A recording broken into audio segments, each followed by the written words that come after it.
Hello and welcome to the next Serenity Sparks episode. And today we are talking about boundaries with the brilliant Claire Riley, the founder of Batshit Crazy and the queen of recovering perfectionists. Claire is a textbook Virgo with roughly 1,000 years of business management, coaching, mentoring, and OBM-ing experience. She works with women and non-binary folk who run established businesses to organize their marketing, their business structure, their strategy, content, and getting shit actually done. And she is also the reason why you are getting these episodes, because she threw out this thing to me that said, why don't you just do like a mini podcast interview series and put them on your page? And I'm like, no. And then, as always happens when Claire tells me to do something, a week later I'm going, maybe. Maybe. And then two days after that, I'm usually telling her, look, it's done. It's happening. So The system works. she is one of my favorite catalysts for content producing. All right. So, Claire, let's dive in. Oh. Boundaries. Boundaries are the backbone of a sustainable business, especially when you're a solo entrepreneur, solo business owner, and you're managing so many moving parts. So, how do you, as a textbook Virgo, strike that balance between supporting your clients to organize everything and ensuring you don't overcommit yourself? Mm. Look, it's been a journey. When It I is. first started, I've just entered the 10th year of my business, actually. It hasn't been quite 10 years, but the 10th year. And in the first couple of years, I had no idea. I was still stuck in like, I'm the poster girl for I've got my shit together. I'm the poster girl for I can do everything. I'm the poster girl for, wow, how does she get so much done? All of that sort of thing. And I was so attached to that identity that I just said yes to everything. And it was a really, really quick way of burning out and becoming resentful and making no money. So I quickly realized that I probably needed to start saying no on occasion. Um, so, yes, I think it's one of those things that unfortunately, for a lot of us, me included, I needed to get to the point where I was like, well, that was crap and that's not working before I actually put some boundaries in place. And coming from a corporate background where it was very much yes, sir, no, sir kind of a culture, and you definitely did whatever you were told or hell would break loose kind of thing. It was a really tricky thing to get out of being like, all right, what am I actually here for? What do I actually want? What does and doesn't work for me? Like I was staying up until 11 o'clock at night because I had clients in, different time zones who needed me to work at that time. I was like, no, that's fine. I've got like a 6 month old and an 18-month old, but I can totally stay up until 11 o'clock at night for a client session, which I was probably charging $50 an hour for or something like that. But also people would say, oh, do you know how to do such and such? And I'd be like, yes, of course I do. And then I'd go and spend an hour teaching myself it on YouTube and then doing whatever it was very slowly for 17 hours and then charging 3 hours because I thought, well, I can't charge them 17 hours. That's ridiculous. So, yes. So that was sort of the journey at the beginning, I suppose. Um, I think probably now the balance for me has come from throwing some spaghetti at the wall and being like, all right, well, that definitely didn't work. And I know you know the story that I stalled when I was doing my coaching contract agreement with you on the what's your refund policy. I reckon I sat on that for about 6 months, maybe even longer, and I didn't go any further. 'Cause I'm like, what is my refund policy? And it wasn't until someone asked me for a refund that I knew exactly what I wanted my refund policy to be, because that was absolutely not okay. And the whole thing was whatever. So part of it, I think, is understanding like that gut feel, which I know you talk a lot about. Like, let's not worry about all the legal jargon. What feels right and what Yeah. suits you, sort of thing, obviously within the, confines of actually doing things legally, but like what feels good for you, and rather than looking at what everyone else is doing, what does actually feel good for you? So I think those two things were really, really big for me. But also realizing things like I started this for a reason. I didn't start this business to work 10-hour days 7 days a week, to stay up late, to get up early. Like I also know that what I do is valuable and high value, like worthwhile for people. So that gives me the confidence to be like, all right, well, it needs to work for me then as well. Otherwise, it's not going to be sustainable, sort of thing. So it's a massive mindset thing, but also having things written down, like having specifics of the time that I will reply to you in an email, or when I'm Mm. available for bookings for sessions or calls or all of that sort of thing. So having some kind of they're still flexible, obviously, but I Yeah. love how you talk about it. Like you can have it written down, you don't have to implement it. Like if I say this is my refund and cancellation policy, and then there's an extenuating circumstance where someone needs something else, I don't have to enforce the thing, but I've got it there as a safety net if I want to. So Yeah. So then not you that can make really informed decisions knowing what your boundaries are. And right. so and what you say about having it written down and having it out there for people is very important. And I also want to circle back to what you said about identity. Mm, Because and I might just go do that really quickly because linking your boundaries with your identity is massive. It all changed for me when I said to myself, I am someone who delivers on my promises. Because mm, before that, client work was stretching out forever, and I was constantly frustrated and resentful because I was breaking my promises to myself about mm, what my days were going to look like and when I was going to stop work and how I was going to feel. And so once I started changing my identity to being someone who delivers on my promises and mm. made that a core of who I am, everything, all the boundaries kind of just clicked into place around it to support True. that Yeah, identity. So yeah, it really is important to not just, slap on a refund policy because that's what everyone else is doing. right. It is, what supports me to be the business owner I want to be and Mm. supports the relationship I want to have with my clients. And Yes. then, how to do that legally and fairly and everything else will all click into place around that. Yeah, yeah. Yeah. So moving on to that stuff about letting people know what your boundaries are, because automating those boundaries and communicating them Mm, is a massively important. Respect starts with clear communication.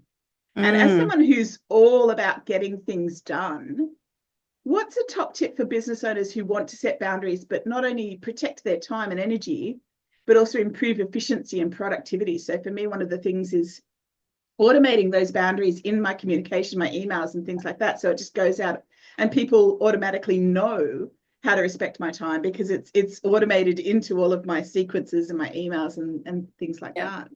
Yeah, I think having it wound through absolutely everything, like you said, just takes the pressure off you as well because it's in there. It's, people are intelligent, they are able to read, they've invited you into their either inbox or Zoom room or whatever. Like they want to hear from you. So they are happy to, typically engage with what your boundaries are and that sort of thing. But I think it kind of also becomes part of your like brand identity, like how you talk about things and Mm. how you respect things, how you say no to things.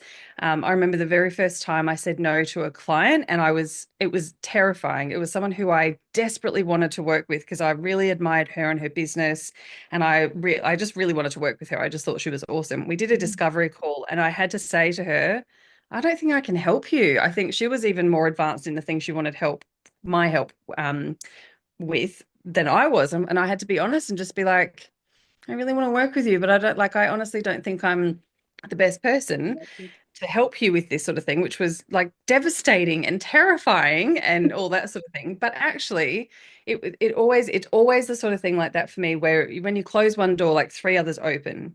It's Yeah. just this energetic, like alignment of being a yes to this or a no to that, and then the other, like the magnetic stuff comes to you. So you start saying no Mm. to the things that you don't need or don't want or can't do or whatever, always leaves more space for the stuff to be magnetized to you that you do want. It always just blows me away. I think I'm going off a bit of a tangent here, but No, that's all like good. that's the thing. Does it Yeah. just becomes sort of your brand identity? And it was interesting, probably 5 years ago, there was a thing maybe over 3 or 4 weeks with I heard three people talking about me and like Claire Riley and her amazing boundaries. And I was like, what? Boundaries? I'd never thought of myself as someone with really strong boundaries, but obviously I did. I just didn't use that word. It was just like, these are like not even the rules of working with, but this is how I work. Like these are Yeah. the This is non-negotiables. And, in my content, I suppose that it kind of, comes through in all of your messaging. It's not just a contract that people have to read. It's not just a conversation or a box Mm. they have to tick when they book in that says what your cancellation policy is or something like that. It's actually in how you engage in every single conversation and what you don't engage in. Like if there's a conversation that you're uncomfortable with, not engaging in it, or Yep. also saying, I'm not comfortable with this conversation, that's a boundary, but it doesn't sound like a boundary to me. Do you know what I mean? Yep. So Yep. how you Exactly. it's and it probably always comes back to that magnetic thing, like that being magnetic means being who you are 100% authentically, which is really scary because it's definitely repellent to some people and they Yep. don't like you. And that's for me has been probably the biggest lesson in my running a business in the last 10 years is getting okay with not being liked. Yeah. Very uncomfortable for me. Very, very Yep. uncomfortable. I hear you. But the more that I practiced it and the more that that whole practice being told no and practice saying no and that sort of thing, and realizing that when I do that, the whole world doesn't spin off its axis. People still like me. It's okay to not be liked and it's okay to not like people and not to have a reason for it. Like there's so many people that, Yep. we feel like, oh, oh, I don't even know why, but I don't like you. And I'm Yep. so okay with it these days. We just avoid each other. There's 9 billion Yep. people in the world. We don't have to sit in the same room. Like that's cool Yep. because when I do that, all the right people come and that's Yeah. Yeah, absolutely. yeah. And one of the things we talk about a lot in the Serenity Collective in our boundaries mission is we often think about the cost of saying no and like how Yeah. much we're going to lose when we say no to that person. But we never stop to think about the cost of saying yes and how much, when you say yes to something that's not a good fit and that doesn't light you up and isn't fully aligned with who you want to be and the work you want to do, it costs you. It costs you, like you were talking about the you go and educate yourself on YouTube and then you spend too long and then you charge them less and you undercut your prices. I hear you. The Yeah. reason I like people come to me and they say, I've got this conflict and I need you to, sort this person out for me. And I'm like, I start tearing my hair out because the stress levels just go through the roof. And I'm like, Yeah. oh no, I don't want to be responsible for this. So now Yeah. I've got my boundary where I say, that's really frustrating. And I fully empathize with you. If you want to have a conversation about how to manage your own mindset around this and handle it Mm, compassionately, that I'm here for you.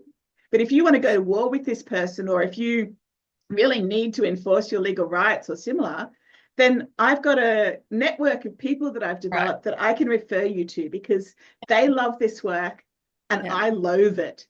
Yep. And I'm not going to do it. And Yep. I'm not the right person for you. I'm a pushover. Like, Yep. if the other person's got a bully lawyer, they're just going to trample all over me, and it's not in your best interests Yeah. to work with me in this area. Yeah. So, it's really about establishing who you are. But the other thing is that boundaries aren't static; they Right. evolve with your experience and your growth. Yeah. So, as a self-proclaimed recovering perfectionist, and I encourage everyone to check out Claire's Facebook group, which is Recovering Perfectionist. It's one of my favorite places to play every week. You. Um, how do you help clients break free from that trap of over delivering or over polishing to the point of burning out? Yep. And how have Yep. your own boundaries? I mean, you've been talking about how your own boundaries have shifted to reflect this mindset, but Mm. what's your kind of take on that from a recovering perfectionist kind of perspective? Yeah, look, I find a lot of people who get stuck in either overwhelm or inertia or both, it's because they're trying to do everything.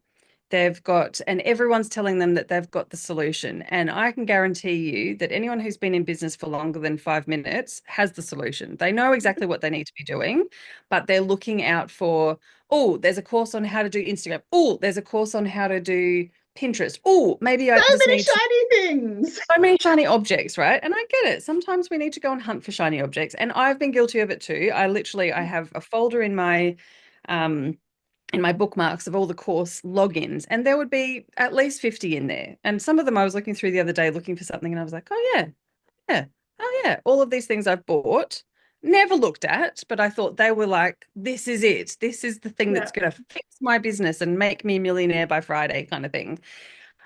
So with that said, I truly believe that there is beauty in getting everything out of your head, brain dump, like Mm. verbal diarrhea right out to me, just get it out of that Yeah. gorgeous head of yours and let's start fresh. So I'm not talking about like ground zero, but just one thing. Like let's just pick one thing that's actually going to move the dial or make you feel better. So sometimes, and we talk about this in Batshit Crazy. Sometimes if it's too hard to go and sell something because you haven't finished creating it or it feels but all you really want to do is go and organize a folder or something, go and do that. Like just Mm. small, low-hanging fruit, the things that will actually help Yeah. you to either move forward or feel like you've got a better baseline to move forward from. And again, it's fluid. So what happens, what do you feel like today might be different to tomorrow. Rather than being like, all right, I've got to do my course today and these 15 actions and clean out my thing and put the washing on and da da da da. And then we end up not doing any of it. Like this busy work. Yeah. Lowering your expectations of yourself is huge, isn't 100% it? aim for average. I don't know who said that.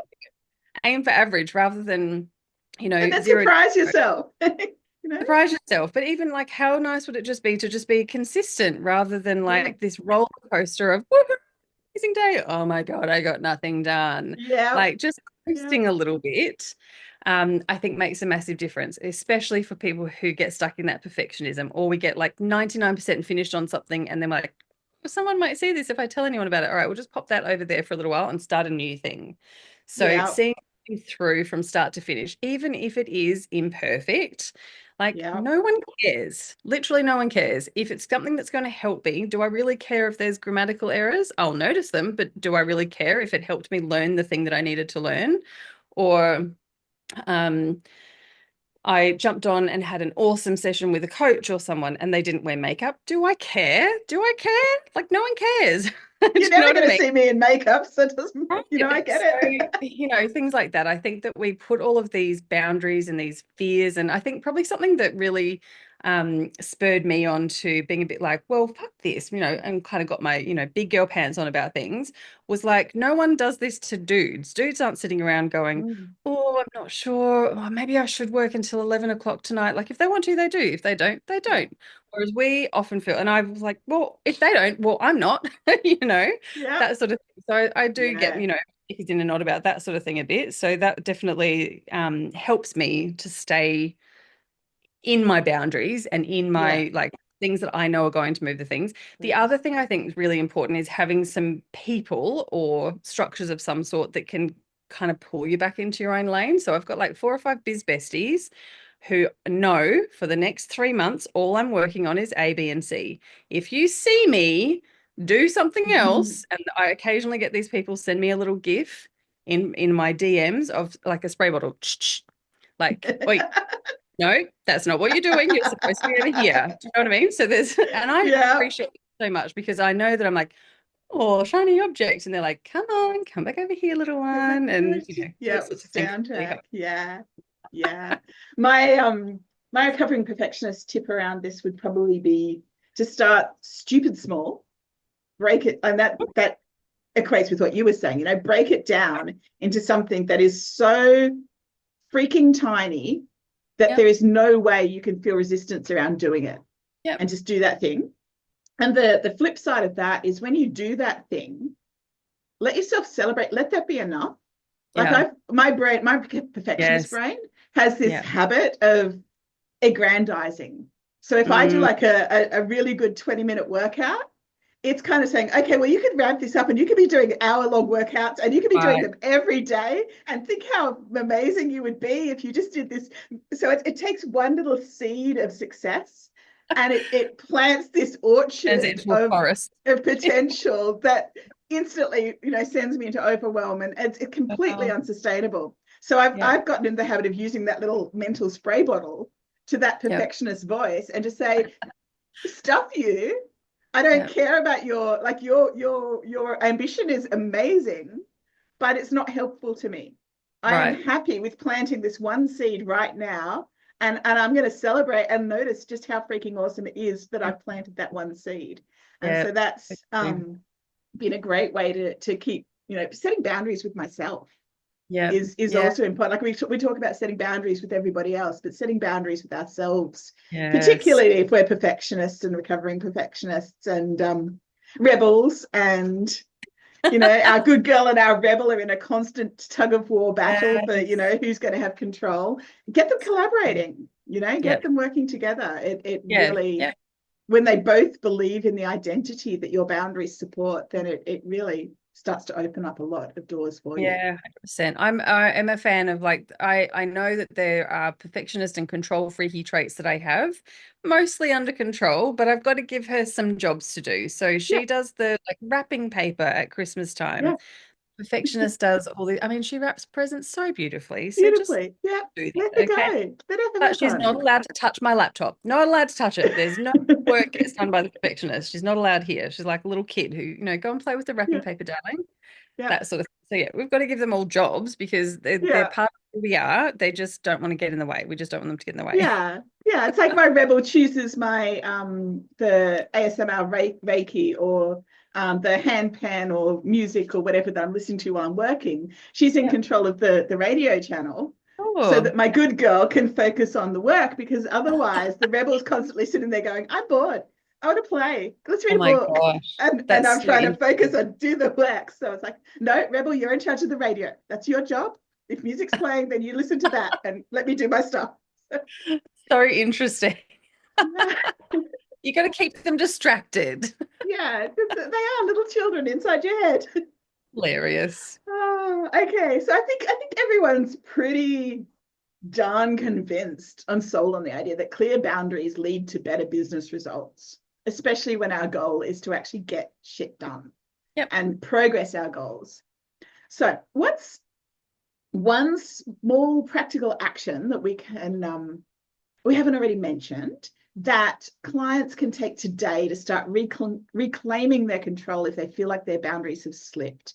Because Mm-hmm. we fall off the wagon. We set these things and then we're not perfectionists. We're Yep. not perfect. We're human. Yep. It, life happens. Yeah. Yep. I guess two things on, and probably I guess it relates to your personal boundaries as well as your outward facing boundaries, is to actually write them down and share them. If you're not sharing with them with everyone on social media or something, share them with a biz bestie, a mentor, like an accountability group or whoever you've kind of got, just to have it out there. Like there's such power, I think, in sharing something with another person so that there's not even just for accountability, but just for that witnessing sort of thing. Like, these are my boundaries. I want to work 5 hours a day, or my boundaries are I'm not going to open my laptop until I've done my 20 minutes of meditation, or I'm always going to finish at 4 p.m. at the latest, or I'm taking every fourth Friday off, or whatever it is, like writing it down and then taking the action. So sharing it, but also blocking out time in your calendar or booking in a class or whatever, like, that whole saying about it's only if you don't take action, it's only a dream, not a goal, something like that, whatever. Yeah. So like understanding what your boundaries are, but then also making tangible steps towards making them happen, Mm.